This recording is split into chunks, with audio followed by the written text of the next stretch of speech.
الحمد لله وكفى والصلاة والسلام على سيدنا محمد المصطفى وعلى آله المجتبى وأصحابه الكرماء. أما بعد فأعوذ بالله من الشيطان الرجيم. بسم الله الرحمن الرحيم. وما أرسلناك إلا رحمة للعالمين. إن الله وملائكته يصلون على النبي يا أيها الذين آمنوا صلوا عليه وسلموا تسليما. الصلاة والسلام عليك يا رسول الله وسلم عليك وعلى آلك وأصحابك يا حبيب الله. علماء کرام، مشایخ اعظام، اولاد پیر سیال، دیگر معزز سامعین حضرات، آج اس برکت والی رات میں ہم سب کا مل کر ذکر حبیب کرنا اور ذکر حبیب سننا یہ ہمارے لیے بہت بڑی خوش قسمتی ہے. جس وقت سے ہم نے یہ حضور نبی اکرم صلی اللہ علیہ وسلم کی محفل سجائی ہے، اس وقت سے لے کر اس وقت تک اور انشاءاللہ تعالی حضور کا نام لینے پر اللہ تعالیٰ کی ہمیشہ رحمت ہوگی. پچھلے دنوں میں نے ایک مولوی صاحب سے پوچھا کہ اگر ایک دفعہ درود شریف پڑھا جائے تو اس کی کیا برکت ہوتی ہے. اس نے کہا کہ 10 رحمتیں ملتی ہیں، 10 گناہ بخشے جاتے ہیں. تو میں نے عرض کیا کہ اگر مولوی صاحب ایک آدمی یہ کہے کہ حضور صلی اللہ علیہ وسلم کی ذات اقدس پر لا تعداد دفعہ درود و سلام، اتنی دفعہ نہ تو وہ انسانوں کی گنتی میں آ سکے، نہ فرشتوں کی گنتی میں آ سکے، نہ جنوں کی گنتی میں آ سکے، اتنی دفعہ حضور کی رحمت ہم پر نازل ہو، جو ان پر ہم درود و سلام بھیجتے ہیں لا تعداد دفعہ، کروڑوں دفعہ. تو وہ کہنے لگا کہ اس ثواب جو ہے جو ملے گا وہ میری گنتی میں نہیں آتا، وہ تو کسی کی گنتی میں نہیں آ سکتا. اگر ایک دفعہ درود شریف پڑھنے سے 10 رحمتیں نازل ہوتی ہیں، انسان پر 10 گناہ بخشے جاتے ہیں، جو کہ یہ کہتا ہے کہ حضور کی ذات اقدس پر لاکھوں کروڑوں نہیں بلکہ لا تعداد دفعہ درود و سلام ہو، تو اس کی رحمت کا، اس کے ثواب کا تو آدمی اندازہ ہی نہیں کر سکتا. آج اس پاک محفل میں ہم سب حاضر ہیں، یہ امید لے کر حاضر ہوئے ہیں کہ یا اللہ تو اپنے اس پیارے نبی کے صدقے میں، اس پیارے محبوب کے صدقے میں ہمارے گناہ معاف فرما، ہماری خطائیں درگزر فرما، اور ہمیں اپنے حبیب کی سنت پر عمل پیرا ہونے کی توفیق عطا فرما. میرے بھائیوں، حضور کی ذات اقدس جب اس دنیا پر تشریف لائی تو اس وقت کے حالات کا آپ اندازہ فرمائیں تو کہ پوری انسانیت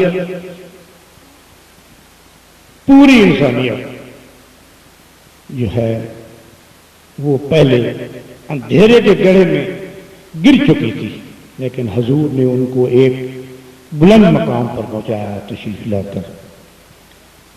پھر اس کے بعد آپ دیکھتے ہیں کہ کسی کی ولادت ہوتی ہے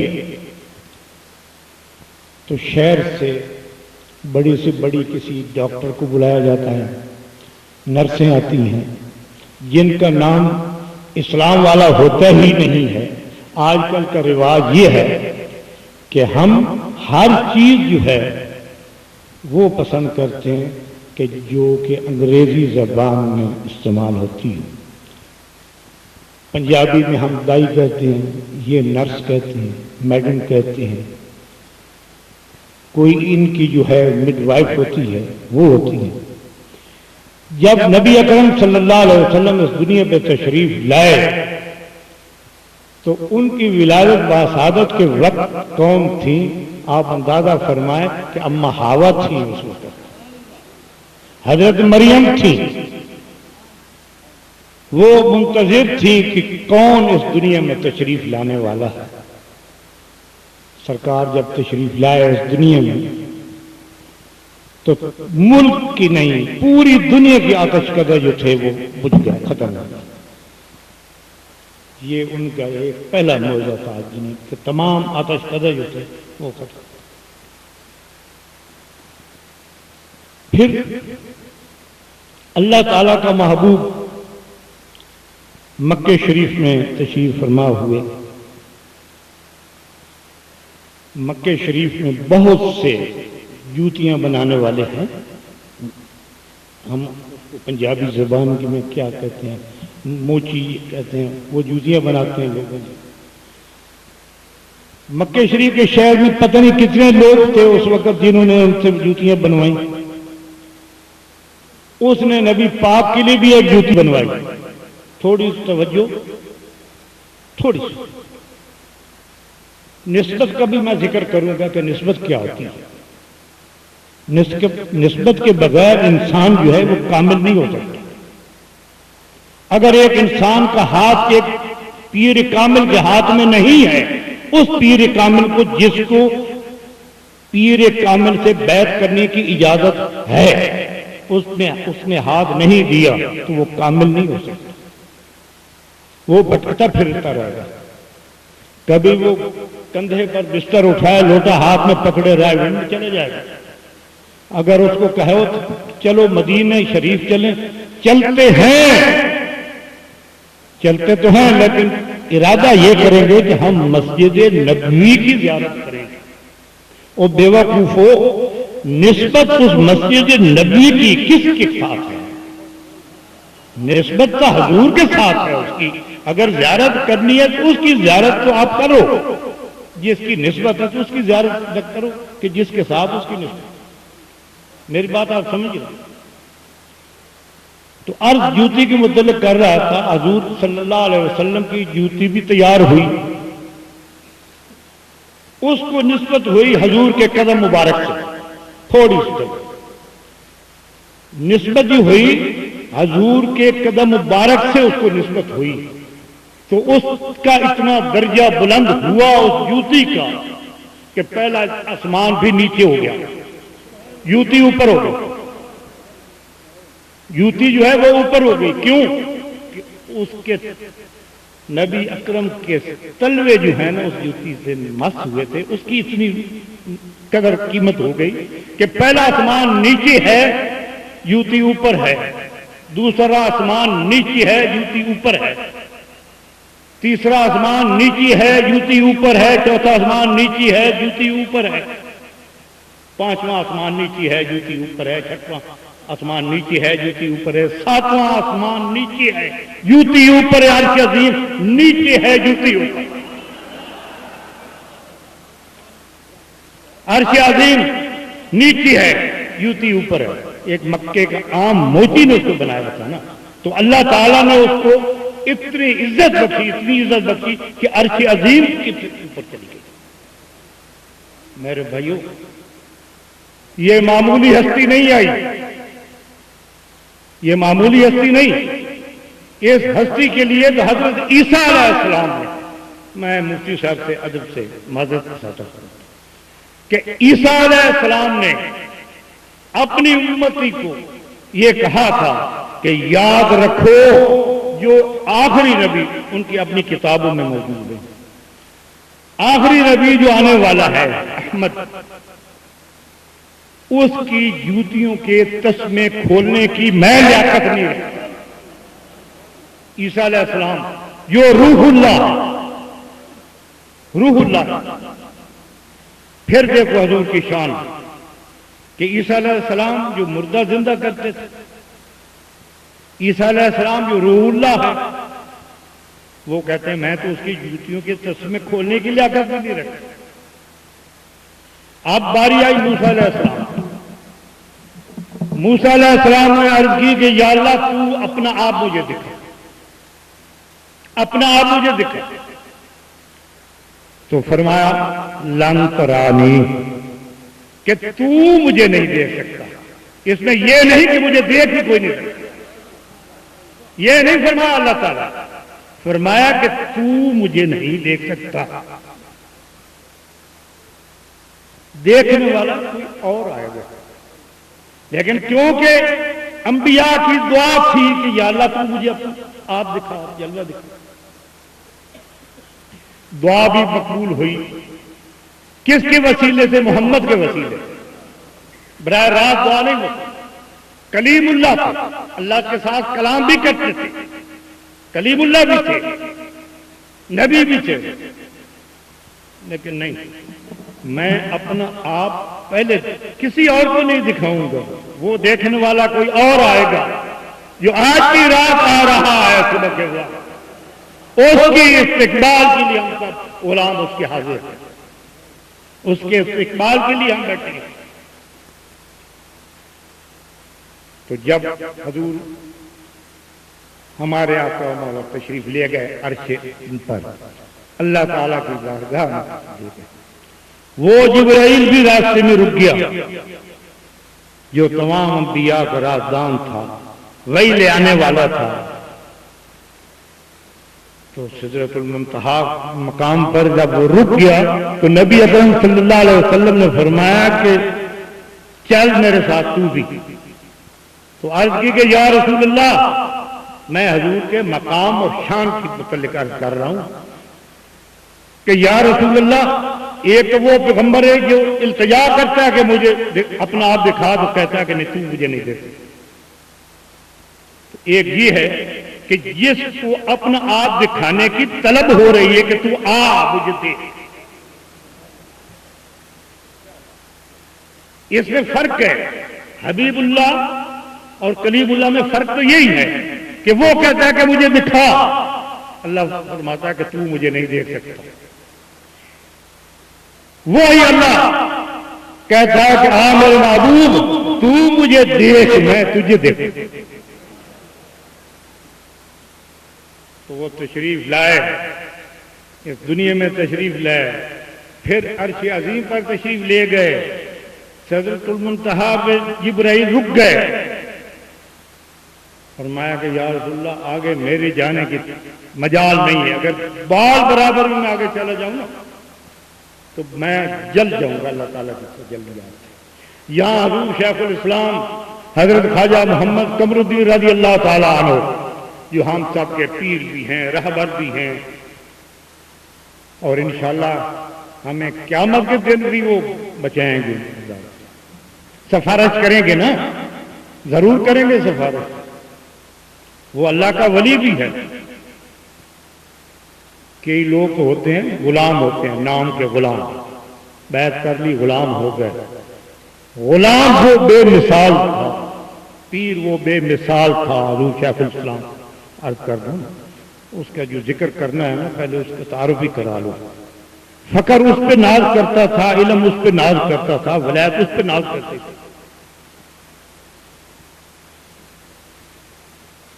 تو حضور شیخ الاسلام فرماتے ہیں کہ جبرائیل علیہ السلام سے میں معذرت کے ساتھ، حضرات توجہ ہے تھوڑی، معذرت کے ساتھ عرض کرتا ہوں کہ جبرائیل معاف کرنا، حضور کے مقام کا، حضور کے درجے کا تمہیں علم ہی نہیں۔ یہ تو وہی بیان کر سکتا ہے نا کہ جو حضور کو صحیح معنی میں نہیں لیکن دیکھ بھی چکا ہو، سمجھ بھی چکا ہو، وہ کہہ سکتا ہے۔ کس کو؟ جبرائیل، کسی انسان کو نہیں کہا۔ محمد قمر الدین نے انسان کو چیلنج نہیں کیا، جبرائیل کو چیلنج کیا کہ تو جانتا ہی نہیں، تمہیں تو پتہ ہی نہیں کہ سرکار کا مقام کیا ہے۔ اگر تو انکار نہ کرتا تو خدا کی قسم سرکار کے سفید تو بھی اپنی آنکھوں سے اللہ تعالیٰ کی ذات کے زیارت کرتا۔ یہ وہ شخص نہیں ہے، یہ اس کا عام آدمی کے یہ لفظ نہیں ہے، یہ لفظ جو ہیں اس شخص کے لفظ ہیں جس نے ساری زندگی نبی پاک کی سنت پر عمل کر رہا ہو۔ میرے بھائیوں، اس وقت جو ہم پر ذلت اور خواری مسلط ہو رہی ہے، یہ کیا ہے؟ صرف اس لیے کہ ہم نے نبی پاک صلی اللہ علیہ وسلم کی سنت کو چھوڑ دیا۔ کبھی تو ہمیں بش دھمکیاں دیتا ہے، کیوں دیتا ہے؟ اس لیے کہ ہم مسلمان ہیں۔ اسرائیل کو نہیں دیتا وہ دھمکی، ہندوستان کو نہیں دیتا وہ دھمکی، پوری دنیا کے کفار اس بات پر متحد ہیں کہ اسلام کو اور مسلمانوں کو ختم کیا جائے۔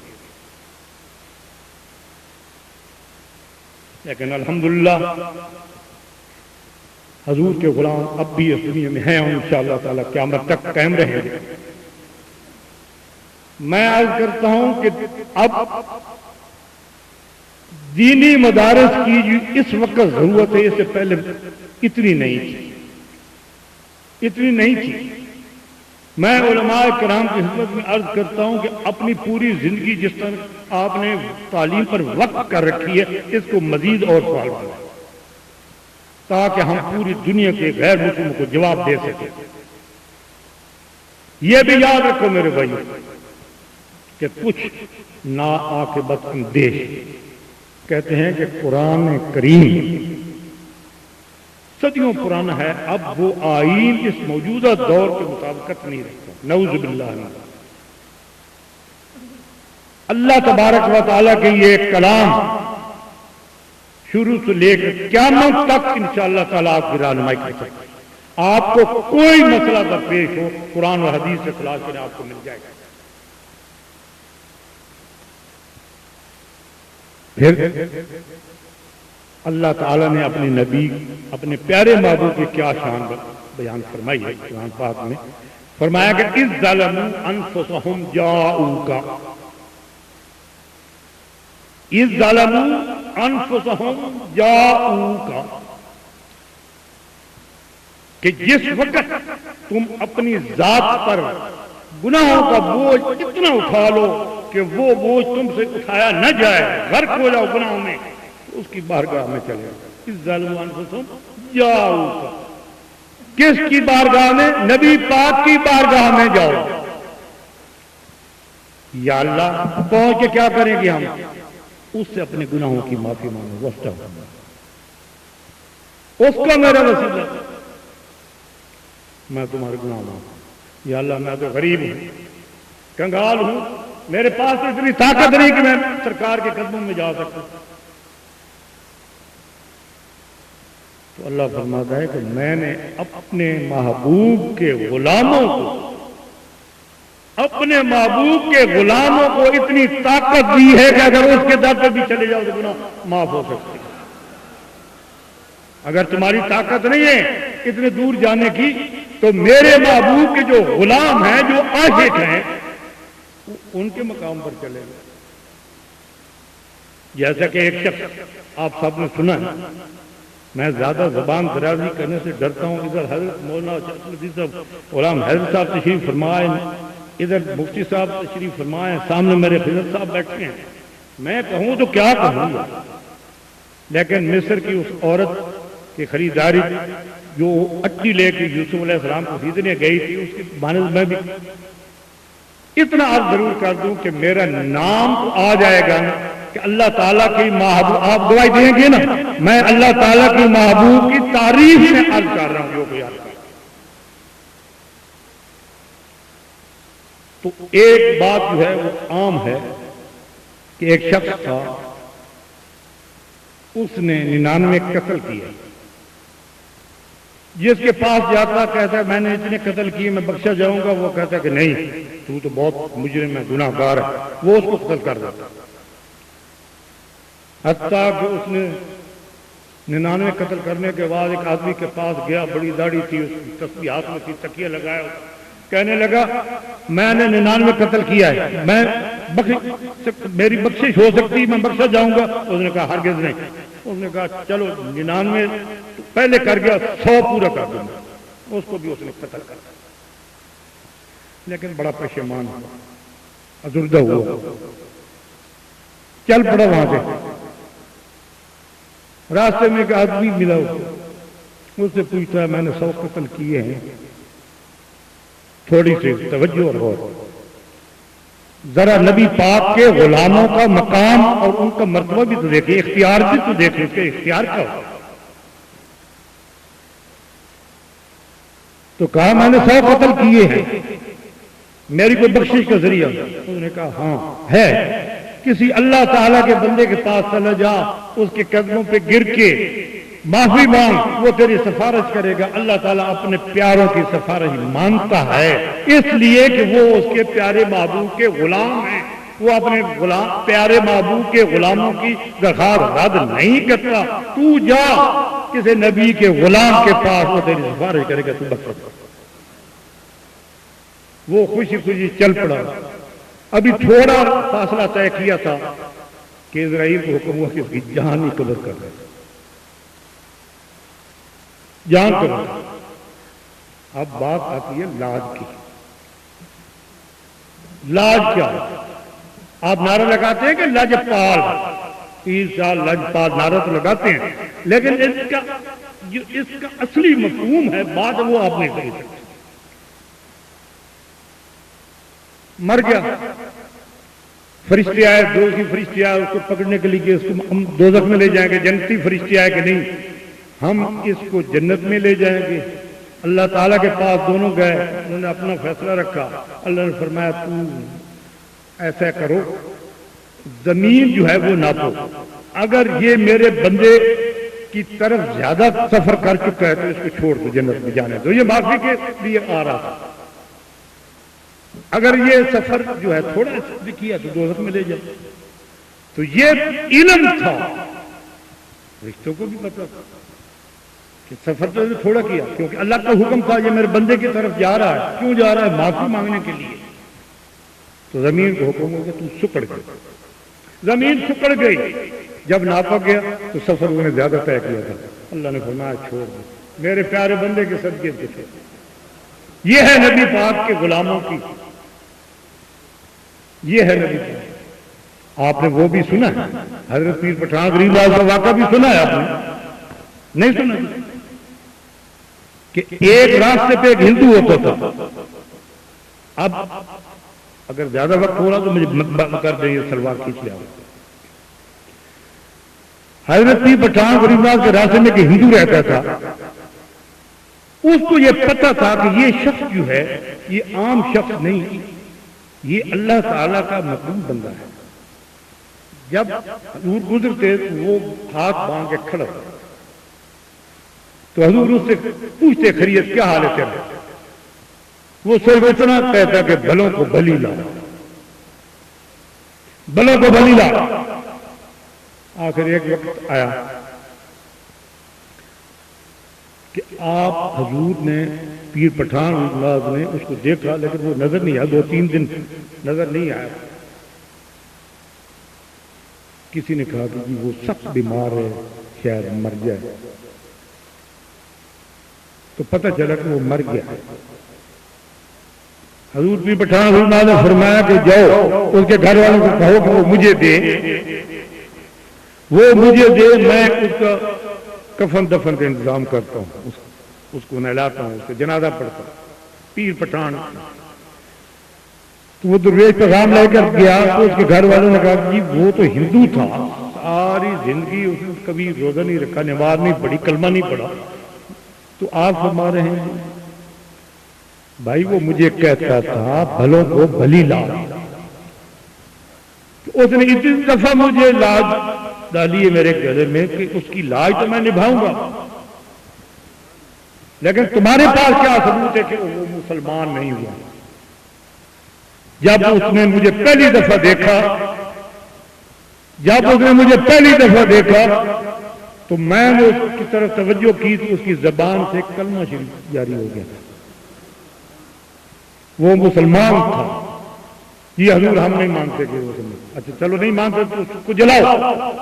لکڑیاں اکٹھی ہو گئی، صبح سے شام تک آگ جو ہے وہ روشن رہی.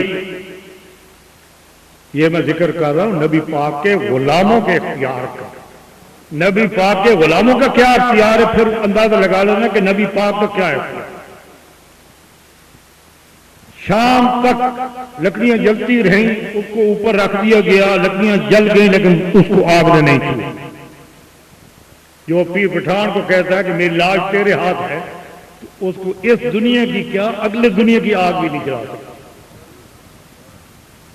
یہ ہے نبی پاک کے غلاموں کی شان۔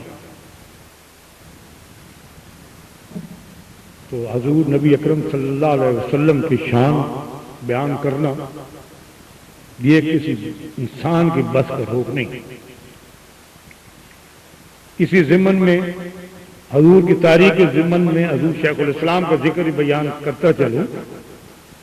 کچھ لوگوں کو خیال ہے کہ یہ میں اپنی طرف سے گرہ لگاتا ہوں، جس طرح کہ یہ قواعد تضمین لگاتے ہیں، حاشا وکلا نہیں۔ جو میں بات کرتا ہوں اس بات کو اگر کوئی چیلنج کر دے تو میں اس کو بھی انعام دوں گا، جتنا وہ کہے۔ اب جو میں ملفوظ بیان کرنے جا رہا ہوں اگر یہ اور کسی نے نہ سنا ہو تو بھی میں مجرم۔ حضور شیخ الاسلام غریب نواز فرماتے ہیں کہ میں پہلے ڈھول نہیں سنتا تھا، یہ ملفوظ جو ہے میں آپ کی اپنی زبان کو سنی سنائی بات نہیں کر رہا، آج برکت والی رات ہے اس کو گواہ بنا کے کہہ رہا ہوں، میں ڈھول نہیں سنتا تھا۔ چنانچہ مولانا سدید الدین صاحب مرولوی کی شادی تھی، میں وہاں موجود تھا۔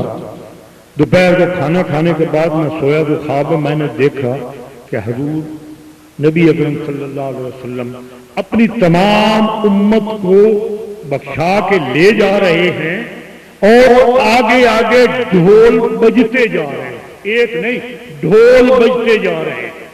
اس ڈھول کا آواز جو میں نے سنا تو میری آنکھ کھل گئی، لیکن اس آنکھ کھلنے سے پہلے جو خوشخبری اور حکم ملا مجھے وہ یہ تھا کہ قمر الدین تو آ رہا ہے پیچھے، حاضر ہوں۔ اچھا خوش بختو ذرا تھوڑی سی توجہ، اپنے سارے غلاموں کو دیکھ لے، کوئی تیرا غلام پیچھے رہ تو نہیں گیا، کوئی پیچھے تیرا غلام رہ تو نہیں گیا۔ عرض کی بھی یا رسول اللہ سب حاضر ہے، ہاں دیکھ لینا کوئی پیچھے رہ نہ جائے۔ آگے آگے ڈھول بجتے جا رہے ہیں۔ جب میری آنکھ کھلی تو مولانا محمد حسین صاحب کو میں نے کہا کہ سب سے پہلے یہ کہ ڈھول کا انتظام کرو۔ انہوں نے عرض کی حضور ہم نے تو آپ کی آمد سے پہلے انہوں نے بھگا دیا، کہا نہیں ان کو پکڑ کے لے آؤ، بہت سے ڈھول لے آؤ۔ بہت سے ڈھول آ گئے، ڈھول بجنے شروع ہو گئے، آپ اپنے مستی میں بیٹھے رہے۔ وہی منظر ذہن میں تھا کہ سرکار کیسے تشریف لے جا رہے ہیں، فخر کے ساتھ جا رہے ہیں، جس کو اللہ تعالیٰ نے شاہد بھی بنایا، نذیر بھی بنایا ہے۔ اور تو اور کوئی آدمی جو خدا کی قسم کھاتا ہے، جب خدا اس کے شہر کی قسم کھائے تو اس کے مقام کا اندازہ خود آپ فرمائیں کہ کیا ہوگا۔ تو فرماتا ہے لا اقسم بہذا البلد۔ مولانا نعیم الدین مراد آبادی صاحب کی دو تفسیر جو ہیں وہ فرماتے ہیں، ایک تو یہ ہے کہ یا رسول اللہ مجھے اس شہر کی قسم جس میں تو ہے۔ دوسری تفسیر جو ایسی بیان فرمائیے وہ یہ ہے کہ یا رسول اللہ اے محمد تو اس شہر میں ہو اور میں اس شہر کی قسم بھی نہ کھاؤں۔ ہم تو کھاتے ہیں قرآن کی قسم، خدا کی قسم، خدا تو خود نبی کے شہر کی قسم کھاتا ہے۔ یہ ہے آپ کے نبی کی شان، یہ ہے آپ کے نبی کا مرتبہ۔ نہ جبرائیل کو پتا ہے کہ آپ کا مقام کیا ہے، پوچھا جبرائیل تیری عمر کیا؟ عرض کی کہ یا رسول اللہ مجھے اندازہ تو نہیں ہے، لیکن ادھر سے شمال کی طرف سے ایک ستارہ طلوع ہوتا ہے 70 سال کے بعد، 70,000 سال کے بعد، 70,000 سال کے بعد وہ ستارہ طلوع ہوتا ہے اور اس کو میں نے 70,000 مرتبہ دیکھا ہے۔ تو حضور نے مسکرا کر فرمایا جبرائیل پہچانا نہیں؟ یا رسول اللہ نہیں، یعنی وہ میرا نور تھا، وہ میرا نور تھا۔ تو آدم علیہ السلام کی توبہ قبول ہوئی پیغمبر کی تو نبی کے صدقے، اللہ تعالیٰ نے ہمیں معاف فرمایا تو نبی کے صدقے۔ ساری امتیں بمائے اپنے نبیوں کے آئیں گے تو نبی کے پاس ہی آئیں گے نا سفارش کے لیے قیامت کے روز۔ کہ یا رسول اللہ ہماری سفارش کرو، ہماری بخشش کرو، تو آپ دعا فرمائیں اس میں برک رات کے صدقے اللہ تعالیٰ ہمارے گناہ معاف فرمائے، اللہ تعالیٰ ہمیں اپنے نبی پاک صلی اللہ علیہ وسلم کی سنت پر عمل کرنے کی توفیق